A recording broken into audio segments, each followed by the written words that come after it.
Welcome to Super Easy Recipes. Today I'll be making another popular dim sum dish, glutinous rice dumpling with chicken. In Cantonese it's called Lo Mai Gai. It's one of my favourite dim sum dishes and I like to eat it towards the end of the meal when I want something substantial and moreish. Glutinous rice is a short grain rice grown throughout Southeast Asia, and like its starchy cousin, risotto rice, it does require more preparation to make than regular rice. The best way to cook it is to soak it and steam it. Just like risotto, the reason you make the effort is because you get a delicious dish in which the rice becomes the star. It's called glutinous rice because it's sticky and not because it contains gluten, which it doesn't. In fact, all natural varieties of rice are gluten-free. Glutinous rice is often labelled as sticky rice or sweet rice. Now, if you've ever followed my Chinese recipes, then chances are you'll have some, if not most, of the ingredients already. The one ingredient you probably won't have is lotus leaf, which you can get at your local Oriental supermarket. It adds to the aroma of the dish, but it's not necessary, and I often make it wrapped in ordinary parchment or baking paper. I'm using 400 grams of glutinous rice and 4 chicken thighs. I'm also using some Chinese sausages, shiitake mushrooms and dried shrimps. You also need some spring onion, ginger and garlic, as well as some sugar, salt, white pepper and Chinese 5-spice. You'll also need some corn flour. For the sauces, you'll need both dark and light soy sauce, oyster sauce, Shaoxing wine, rice wine vinegar, and sesame oil. Begin your prep by washing and rinsing the glutinous rice 2 or 3 times. Then, leave it to soak in cold water for at least 40 minutes and up to 4 hours. If you're using dried lotus leaf, then they'll need to be soaked as well, for at least an hour.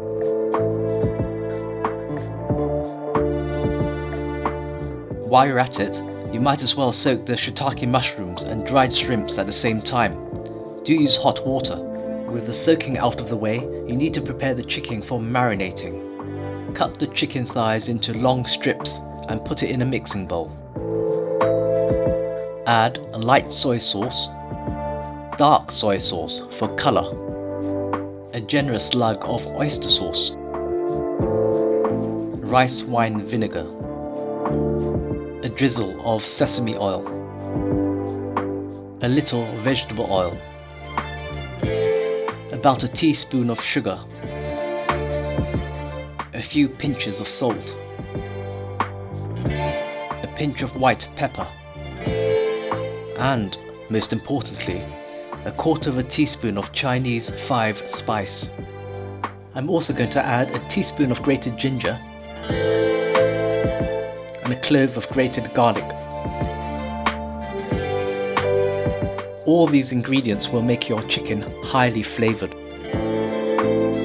Finally, I'm going to add a tiny bit of bicarbonate of soda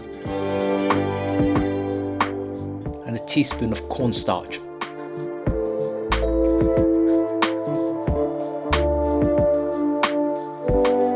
When the shiitake mushrooms are soft, squeeze the water out but retain the water. Cut the mushrooms into slices and toss them into the chicken together with the dried shrimps. Mix everything well and marinate for as long as possible, but at least 20 minutes. Continue your prep by chopping the spring onions and slicing your cured Chinese sausage diagonally.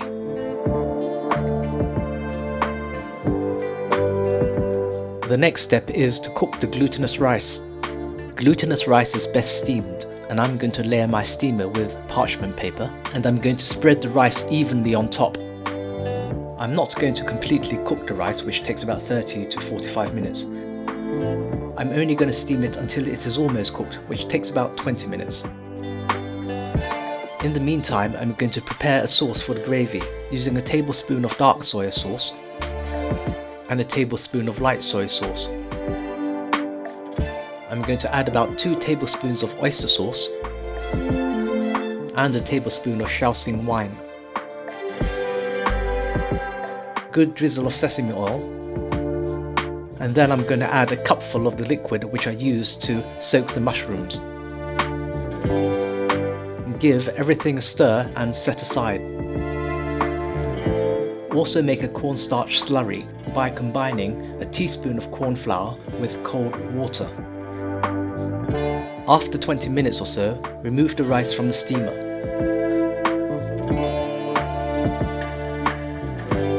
Break it up as best you can, but it will be very sticky. At this point I like to season the rice with a pinch of salt, pepper, sugar, Chinese 5 spice, and a dash of rice wine vinegar. Mix everything together and allow the rice to cool. Meanwhile, prepare the lotus leaf by trimming the end off and cutting it in half.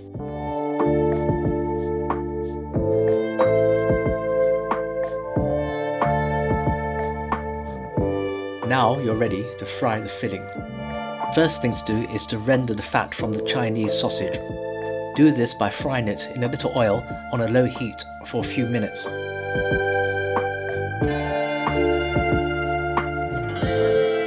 After 2 or 3 minutes, remove the sausage but keep the oil in the pan. Increase the heat to a medium-high heat, then add the marinated chicken, mushrooms and dried shrimp.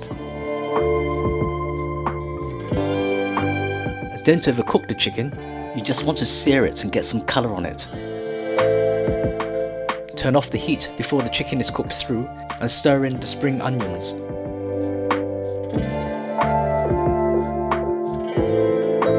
Set the chicken aside and in the same pan add the gravy sauce that you made earlier, together with the cornstarch slurry. Be sure to scrape off all the bits from the bottom of the pan and allow the sauce to bubble. Now you don't want the gravy to be too thick, and if it is, add a bit of water to it. Then return the chicken, mushroom and dry shrimps to the pan. Give everything a good stir and turn off the heat.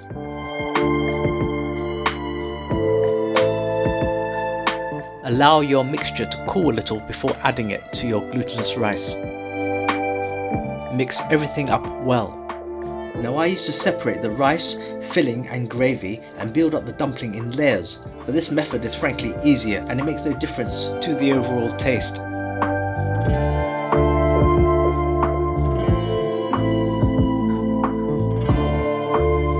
To make the dumpling, brush a little oil onto a small patch on the lotus leaf. Put about a cup of the sticky rice and chicken mixture onto the leaf and shape it into a square.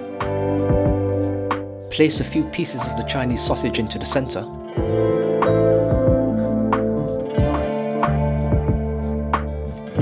And wrap the leaf into a square parcel.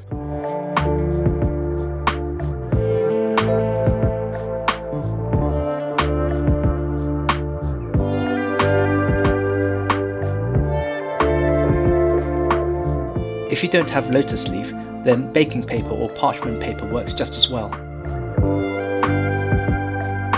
I like to fold the parchment paper like an envelope, as it becomes very secure.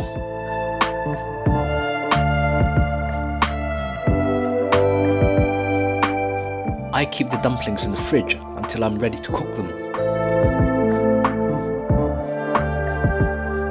To cook the glutinous rice dumplings, simply steam for 20 to 30 minutes.